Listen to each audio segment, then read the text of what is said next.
The battle of the bike lanes. They're amazing. We need more of them.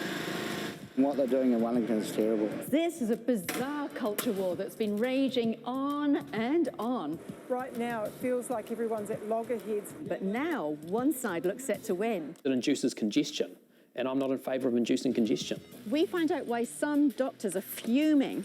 I feel like screaming at the system sometimes. And why one scientist says he's being ignored. Taking all the money away from cycleways is bad decision making. And we looked at overseas. Here it's so easy, so accessible. Sound convincing? Well... Oh, look, I'm sure it'll be much better for me and very, very good, but I choose to drive a car and get where I need to go quickly because my time's important. And at the end, we have to ask the government, how does your transport policy make sense?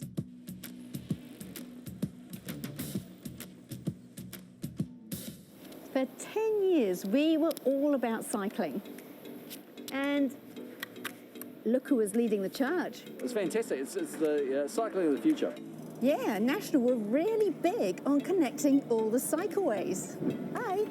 I think they are going to be both hugely popular and really important for our cities. But now the current national coalition's put its foot on the brakes. It doesn't see the need for any new bike lanes. Absolutely, I don't shy away from that. So who's right? First, I'll come clean. I cycle most days and I love bike lanes. But maybe they bring too many problems. Maybe the haters are right. The bulk of cycle lanes are ideological disasters. They don't work, they're dangerous. They took away all the parking, they took away a lane. Cyclists, yay or nay? Nay, definitely nay. Getting rid of them.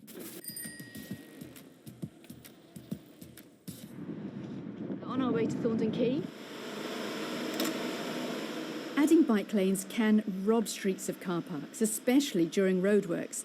Bit noisy, but we knew that. Yeah. Look, the construction's been in place for over a year now. We used to have people queued up at the door at 7 a.m. to get their coffees before they go off to work. Now we're lucky if we get a customer before 9 a.m.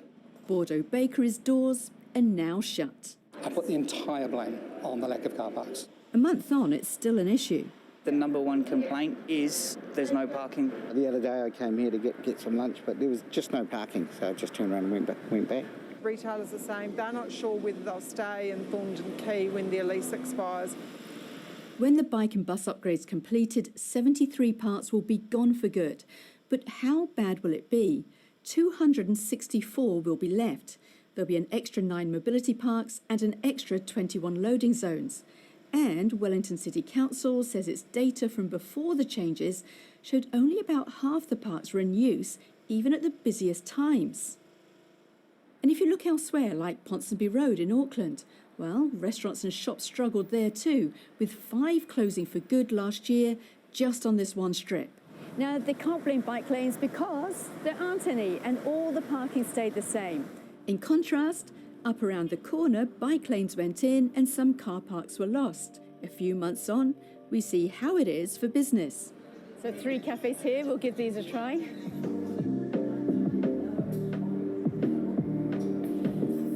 Pretty busy this morning. Yes, yeah, great that people can get here in all these different ways. Bikes, walking, cars, whatever.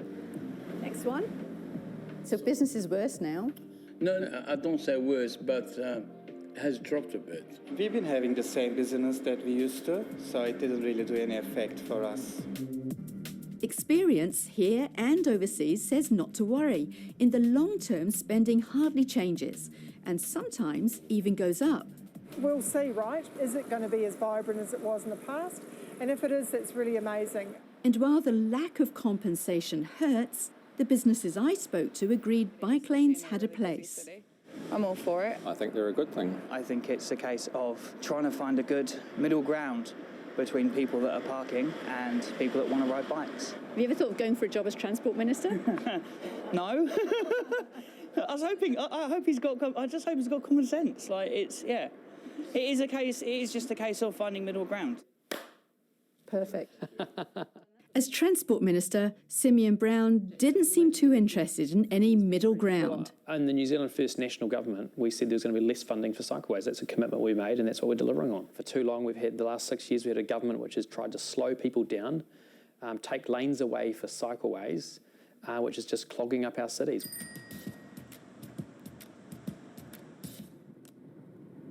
this has been pretty controversial. In Island Bay, the complaints came thick and fast when bike and bus lane changes were made.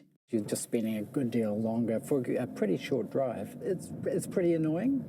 Adding separated bike lanes does slow traffic, no doubt about it. But studies have shown it's only by about 10 seconds per kilometre, even at peak times. Now, given most journeys in the city are less than 2 kilometres, that means it's just like stopping at the lights, like this, just once.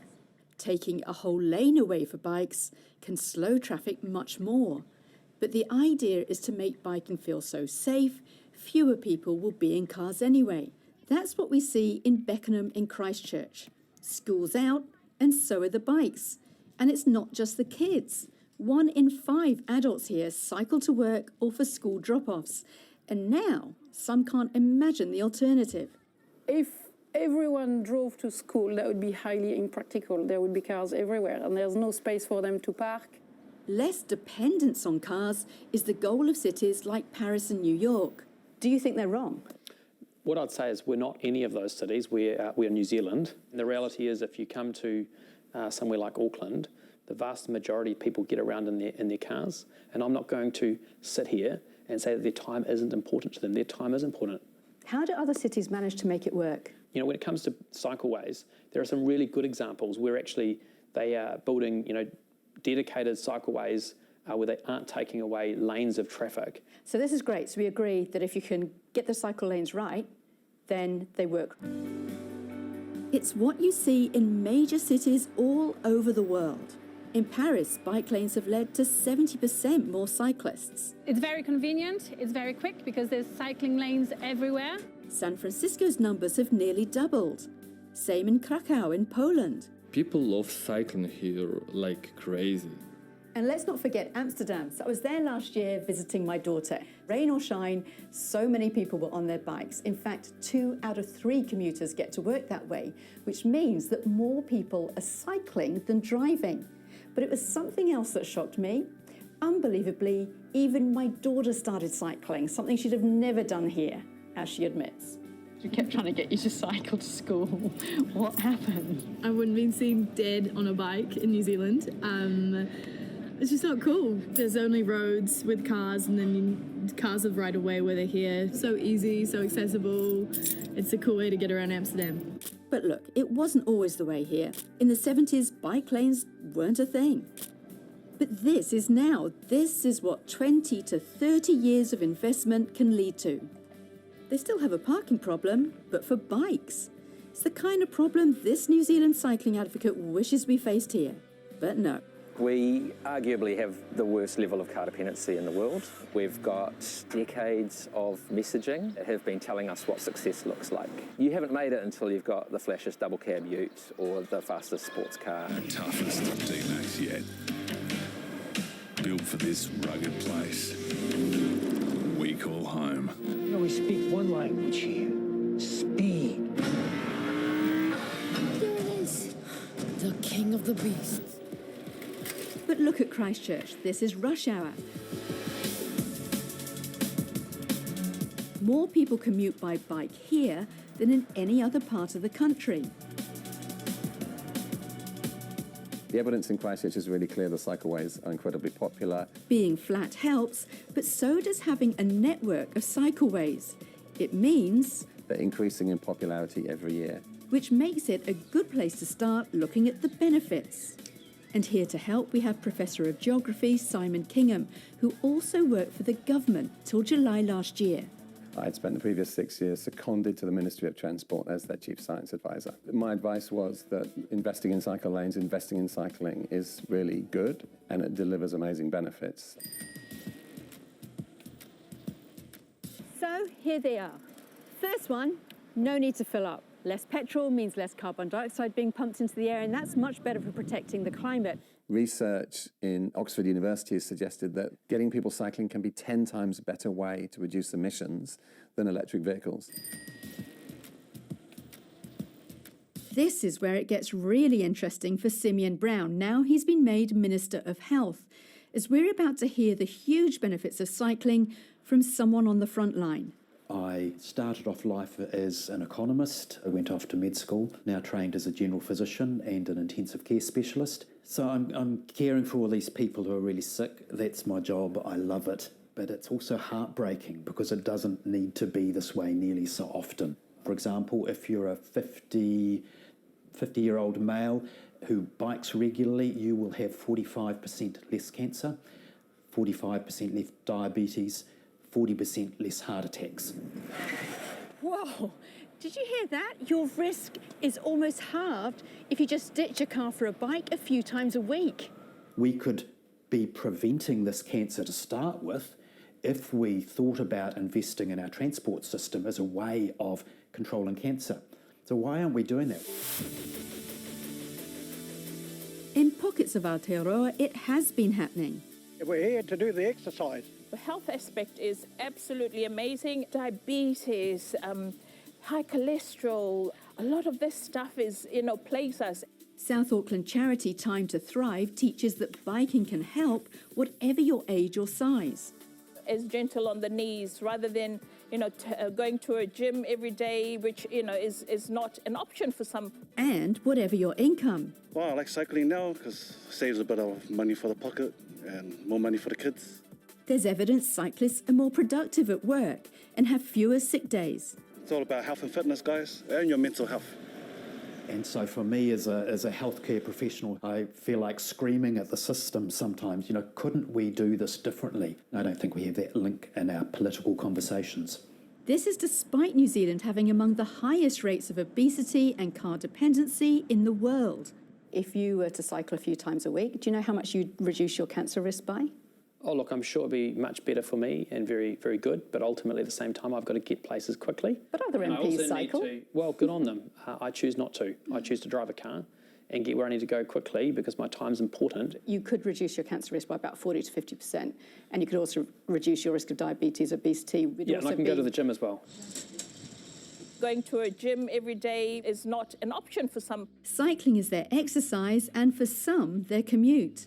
These are people that don't have cars. And yet... We kept hearing the repeat in the kōrero around Pacifica and Maori do not cycle. And why are we building cycle lanes in Mangere? But the proof is in the pedalling. It feels much safer. We need more of them, not just one or two. We're back in Island Bay, and while Bruce Bassett is an open critic of the changes made here, surprisingly, he thinks Wellington's bike lane network should expand. Really like the idea of cycle lanes and making it a cycling city. We're still trying to find out the best way of doing it. In fact, he used to bike to work himself and would still choose to, but a crash on his bike took that choice away. A car door opened on a narrow street and I swung out and I had another vehicle. And yeah, and it was life-changing for me. There were over 600 bike crashes last year. 7 were fatal. Most involved cars. My daughters are cyclists and I worry about them on roads. So, I want them to be safe. Really fighting it out on the roads, an environment that's pretty hostile for cyclists. Dr. Tripp says there's another benefit we'd all like. Save on petrol, on car running costs, on gym membership. And for Simeon Brown, a saving of billions of dollars for the health service. A recent study from Otago University showed that if nationally we got people into active transport, we would save $7 billion in the health costs for that cohort of people. That's dramatic. It was part of the job of the Transport Ministry's former science advisor to explain these sorts of benefits. But they didn't listen at all. In fact, they barely asked my advice. Why would you go against what your scientific advisor is saying? Well, I don't believe he works at the Ministry of Transport anymore, so in terms of his advice, I'm not sure what particular advice he's referring to. I can't believe they don't know the evidence, which makes me think and conclude that for whatever reason, they're just ignoring it. The reality is, you look at the census data, despite the hundreds and hundreds of millions of dollars spent on cycleways, we have not seen significant increases in the number of people using cycleways. The census data shows commuters who bike on a single day. So it's also useful to look at data from cycle counters over a longer time frame. They show an increase since last year of 7% for Christchurch, of 12% for Wellington and 15% for Auckland.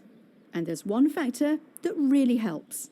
If you connect the cycleways, more people will cycle. And at the moment, they're not connected. Auckland's network is only 22% completed.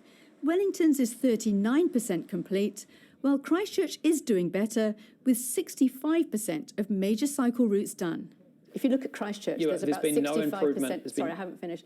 There's about 65% that are connected, and people cycle way more in Christchurch than they do anywhere else. There is certainly a place for cycleways. This government is investing. It's $465 million in the National Land Transport Program on walking and cycling. That's a huge amount of money. It's not huge compared to the road. It's a huge amount. It is a huge amount of money.